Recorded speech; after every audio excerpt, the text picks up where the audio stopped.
सभी प्यारे विद्यार्थियों, आशा करता हूं आप सभी बढ़िया होंगे, मस्त होंगे, मन लगा करके पढ़ाई कर रहे होंगे। संजय साइंस डिजिटल क्लासेस में आप सभी का हार्दिक अभिनंदन और स्वागत है। रासायनिक अभिक्रिया समीकरण हम लोग पढ़ने जा रहे हैं और रासायनिक अभिक्रिया समीकरण का पार्ट फर्स्ट है।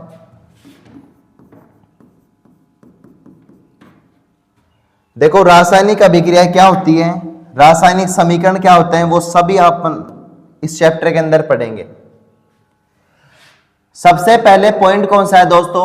पदार्थ क्या होता है। हम लोग पदार्थ की बात कर रहे हैं। पदार्थ क्या होता है? ब्रह्मांड में उपस्थित वह वस्तु जिसमें आयतन एवं द्रव्यमान होता है। ब्रह्मांड के अंदर कोई भी वस्तु उपस्थित है जिसमें आयतन है एवं द्रव्यमान है, वो क्या कहलाती है दोस्तों? पदार्थ कहलाती है।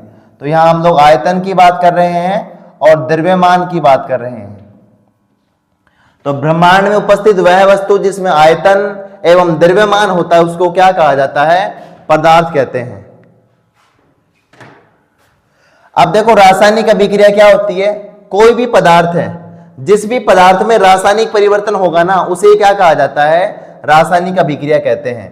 किसी भी पदार्थ में रासायनिक परिवर्तन को ही हम लोग क्या कह सकते हैं? रासायनिक अभिक्रिया कह सकते हैं। क्या बोल सकते हैं दोस्तों? रासायनिक अभिक्रिया कह सकते हैं। रासायनिक अभिक्रिया। जैसे दूध है, दूध का दही में बदलना, तो दूध क्या हो जाता है? जम जाता है जब दूध दही में परिवर्तित हो जाता है। तो दूध का दही में परिवर्तन होना, ये कैसा परिवर्तन है भाई? रासायनिक परिवर्तन है। तो उसको हम लोग क्या कह सकते हैं कि रासायनिक अभिक्रिया है। ठीक है ना? तो क्या कहेंगे? जब किसी भी पदार्थ में रासायनिक परिवर्तन होता है तो उसको क्या कहा जाता है भाई? रासायनिक अभिक्रिया कहा जाता है। पदार्थों की मुख्यतः कितनी अवस्थाएं होती हैं दोस्तों? 3 अवस्थाएं होती है। एक होती है ठोस, एक होती है द्रव और एक होती है गैस। एक होती है ठोस, सॉलिड, लिक्विड एंड गैस। 3 अवस्थाएं होती हैं। पदार्थों में होने वाला परिवर्तन दोस्तों, पदार्थों में 2 प्रकार के परिवर्तन होते हैं। एक होता है रासायनिक परिवर्तन और एक होता है भौतिक परिवर्तन। एक कौन सा परिवर्तन होता है? भौतिक परिवर्तन होता है और एक रासायनिक परिवर्तन होता है। अब भौतिक परिवर्तन किसे कहते हैं? फर्स्ट पॉइंट क्या है? भौतिक परिवर्तन है। भौतिक परिवर्तन किसे कहेंगे हम लोग? पदार्थों में होने वाला वह परिवर्तन जिसमें पदार्थ की भौतिक अवस्थाओं में क्या हो जाता है दोस्तों? परिवर्तन हो जाता है। लेकिन पदार्थ के रासायनिक गुणों में कोई भी परिवर्तन नहीं होता। रासायनिक संगठन में कोई परिवर्तन नहीं होता। रासायनिक गुणों में कोई परिवर्तन नहीं होता। उसको अपन क्या कहते हैं? भौतिक परिवर्तन कहते हैं। जैसे हम लोग किसकी बात करें दोस्तों? हम लोग जल की बात करें। हम लोग किसकी बात करें? जल की बात करें। तो जल का जो सूत्र है वो कैसा है? H2 है। जल का सूत्र क्या होगा दोस्तों? H2 होगा। अब अपन इसकी बात कर ले कि अगर बर्फ की कंडीशन में हो तो भी इसका सूत्र क्या रहेगा? H2 ही रहेगा। और अपन बात करें कि अगर द्रव की अवस्था, लिक्विड की अवस्था में है, ये तो ठोस अवस्था के अंदर है, तो भी इसका अनुसूत्र क्या रहेगा दोस्तों? H2 ही रहेगा। और गैस अवस्था के अंदर भी इसका जो सूत्र है वो कैसा रहेगा? H2 ही रहेगा। अब इनकी भौतिक अवस्थाएं चेंज हो रही हैं, लेकिन रासायनिक संगठन व रासायनिक गुणों में कोई भी परिवर्तन नहीं हो रहा है। तो ये परिवर्तन क्या कहलाता है दोस्तों? भौतिक परिवर्तन कहलाता है। इसको अपन क्या कहेंगे? भौतिक परिवर्तन कहते हैं। रासायनिक परिवर्तन किसे कहा जाता है? पदार्थों में होने वाला वह परिवर्तन जिसमें पदार्थ के भौतिक गुणों के साथ साथ उसके रासायनिक संगठन व रासायनिक गुणों में भी क्या हो जाता है दोस्तों? परिवर्तन हो जाता है। जो भी परिवर्तन है, जैसे रासायनिक परिवर्तन है, तो रासायनिक परिवर्तन क्या होगा? उसके रासायनिक संगठन और रासायनिक गुणों में क्या होगा दोस्तों? परिवर्तन होगा। जैसे दूध का दही में परिवर्तन होना, तो रासायनिक परिवर्तन का एग्जाम्पल है। अंगूर के किण्वन से अल्कोहल का परिवर्तन होना, तो ये किसका एग्जाम्पल है दोस्तों? रासायनिक परिवर्तन का एग्जाम्पल है। उदाहरण क्या क्या होंगे दोस्तों इसके? अंगूर के किण्वन से अल्कोहल का निर्माण, ये कैसा परिवर्तन है? रासायनिक परिवर्तन। मोमबत्ती का जलना कैसा परिवर्तन है? रासायनिक परिवर्तन। लोहे पर जंग लगना दोस्तों कैसा परिवर्तन है? रासायनिक परिवर्तन। और कोयले का दहन होना कैसा परिवर्तन है दोस्तों? रासायनिक परिवर्तन है। दूध से दही का निर्माण होना। ये कैसा परिवर्तन है दोस्तों? रासायनिक परिवर्तन है। तो ये सारे परिवर्तन कैसे हो गए दोस्तों? रासायनिक परिवर्तन हो गए। रासायनिक परिवर्तन किसे कहेंगे? पदार्थों में होने वाला वो परिवर्तन जिसमें उसके रासायनिक संगठन और रासायनिक गुणों में क्या हो रहा है? बदलाव हो रहा है। अब दूध है तो दूध किस में परिवर्तित हो गया दोस्तों? दही में परिवर्तित हो गया। अब ये जो अभिक्रियाएं होती है ये कैसी होती हैं दोस्तों? जो भी रासायनिक परिवर्तन होता है वो सारी अभिक्रियाएं अनुत्क्रमणीय होती हैं। कैसी होती हैं? अनुत्क्रमणीय होती हैं। अनुत्क्रमणीय का अर्थ हो गया कि जैसे मान लो कि दूध है तो दूध जम गया और दूध जमने के बाद में या दूध जो है ना दही में परिवर्तित होने के बाद में दही वापस से दूध में नहीं परिवर्तित हो सकता। तो ये कौन सी हो गई? अनुत्क्रमणीय अभिक्रियाएं होगी। ये वापस पुनः अपनी स्थिति को प्राप्त नहीं हो सकती हैं। अगला क्या है दोस्तों पॉइंट? रासायनिक अभिक्रिया है। किसी भी पदार्थ में रासायनिक परिवर्तन को क्या बोलते हैं अपन?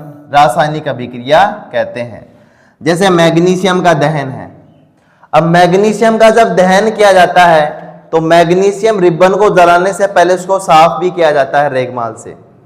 क्यों किया जाता है दोस्तों? क्योंकि मैग्नीशियम के ऊपर क्या ऑक्साइड की परत जमा हो जाती है, अशुद्धियां जमा हो जाती हैं, जिसके कारण उसका जो दहन है ना वो आसानी से नहीं हो पाता है। तो मैग्नीशियम को जलाने से पहले उसको रेगमाल से साफ किया जाता है। तो ये रासायनिक अभिक्रिया, किसी भी पदार्थ में रासायनिक परिवर्तन को क्या कहेंगे दोस्तों? रासायनिक अभिक्रिया कहेंगे। ये पॉइंट क्या है? मैग्नीशियम का दहन है।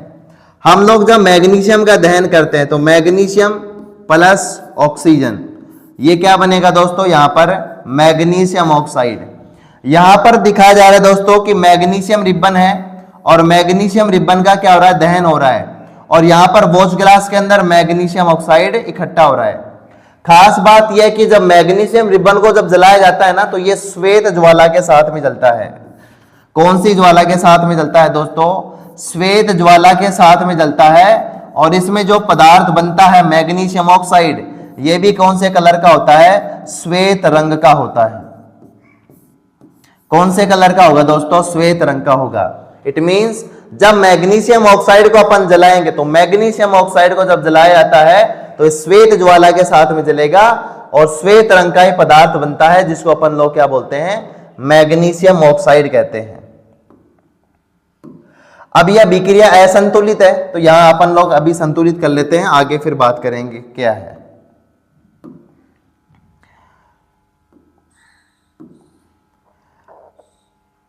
चमकदार श्वेत लौ के साथ मैग्नीशियम रिबन का दहन होता है और यह श्वेत चूर्ण में परिवर्तित हो जाता है।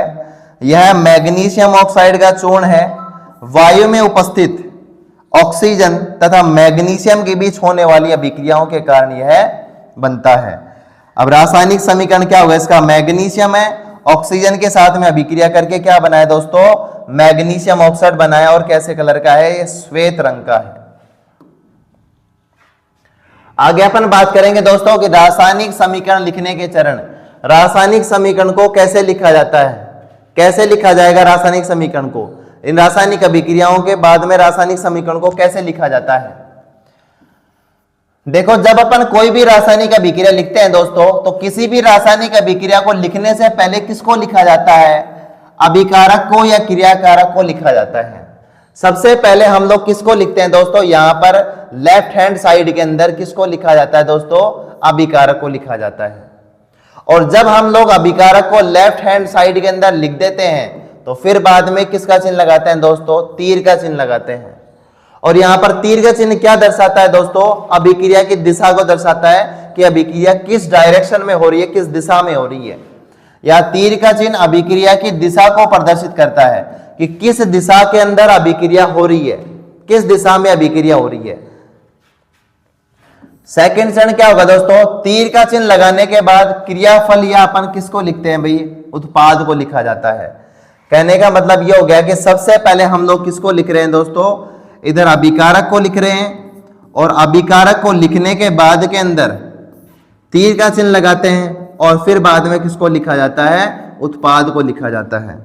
हम लोग जिधर अभिकारक लिखते हैं वो वाली साइड कौन सी होती है दोस्तों? LHS होती है, लेफ्ट हैंड साइड होती है। और उत्पाद को जिस तरफ लिखा जाता है वो RHS होती है, राइट हैंड साइड होती है। दोनों के बीच के अंदर हम लोग तीर का चिन्ह लगाते हैं, और तीर का चिन्ह जो है ना वो अभिक्रिया की दिशा को दर्शाता है दोस्तों, अभिक्रिया किस दिशा में हो रही है। जैसे यहाँ पर A और B अभिकारक हैं, इसको लेफ्ट हैंड साइड में लिखा गया है। यहाँ तीर का चिन्ह अभिक्रिया की दिशा को दर्शा रहा है दोस्तों, और C यहाँ पर उत्पाद बन रहा है। जैसे मैग्नीशियम और ऑक्सीजन की अभिक्रिया है, तो ये मैग्नीशियम और ऑक्सीजन दोस्तों ये दोनों क्या है, अभिकारक हैं। अभिकारक क्या होते हैं दोस्तों, जो किसी रासायनिक अभिक्रिया में भाग लेते हैं, या जिन पदार्थों में रासायनिक परिवर्तन होता है उसको क्या बोलते हैं, अभिकारक कहते हैं। और उत्पाद किसे कहते हैं दोस्तों, दो या दो से अधिक अभिकारक। भाई ये क्या हो गया, यहाँ मैग्नीशियम है और ऑक्सीजन है, तो दो अभिकारक आपस में मिलकर के एकल उत्पाद का निर्माण करते हैं, या जिस पदार्थ का निर्माण करते हैं उसी को क्या कहते हैं, उत्पाद कहते हैं। तो दो अभिकारक है दोस्तों, यहाँ पर मैग्नीशियम है और ऑक्सीजन है, ये दोनों अभिकारक आपस में मिलकर के एकल उत्पाद का निर्माण कर रहे हैं। यहाँ पर ये मैग्नीशियम ऑक्साइड उत्पाद है। अभिकारक क्या होते हैं, अभिक्रिया में जिन पदार्थों में रासायनिक परिवर्तन होता है दोस्तों उसी को क्या बोलते हैं, अभिकारक कहा जाता है। और इन्हें तीर के चिन्ह के बाईं ओर लेफ्ट हैंड साइड में लिखा जाता है। इसको क्या बोलते हैं दोस्तों, अभिकारक कहते हैं। और उत्पाद दो या दो से अधिक अभिकारक मिलकर के जिस नए पदार्थ का निर्माण होता है, या दो या दो से अधिक अभिकारक मिलकर के जिस नए पदार्थ का निर्माण करते हैं उसे क्या बोलते हैं दोस्तों, उत्पाद कहते हैं। अर्थात वे पदार्थ जो रासायनिक परिवर्तन के दौरान बनते हैं उन्हें उत्पाद कहा जाता है। क्या बोलेंगे दोस्तों, उन्हें उत्पाद कहते हैं। और इसको तीर के चिन्ह के दाईं ओर लिखा जाता है, राइट हैंड साइड में लिखते हैं। जब दो या दो से अधिक अभिकारक होते हैं दोस्तों, तो उनके बीच के अंदर किसका चिन्ह लगाते हैं, प्लस का चिन्ह लगाते हैं। जी हाँ, हम लोग बात करें कि जैसे मान लो कि A और B दोनों क्या है दोस्तों, ये अभिकारक हैं, और इन दोनों अभिकारक के बीच में किसका चिन्ह लगा दिया भाई, प्लस का चिन्ह लगा दिया है। और उत्पाद में किसका निर्माण हो गया, C और D का निर्माण हो गया। तो ये क्या हो गए दोस्तों, ये उत्पाद हो गए। तो दो या दो से अधिक अभिकारक होंगे तो उनके बीच में प्लस का चिन्ह लगाएंगे, और दो या दो से अधिक उत्पाद होंगे तो उनके बीच में भी किसका चिन्ह लगाते हैं दोस्तों, प्लस का चिन्ह ही लगाते हैं। जब दो या दो से अधिक उत्पाद होते हैं तो उनके बीच में प्लस का चिन्ह लगाते हैं, तथा उत्पाद को तीर के निशान के दाईं ओर लिखा जाता है। ये क्या हो गया, अपना पूरा का पूरा अभिकारक हो गया दोस्तों, यहां पर क्या हो गया, उत्पाद हो गया।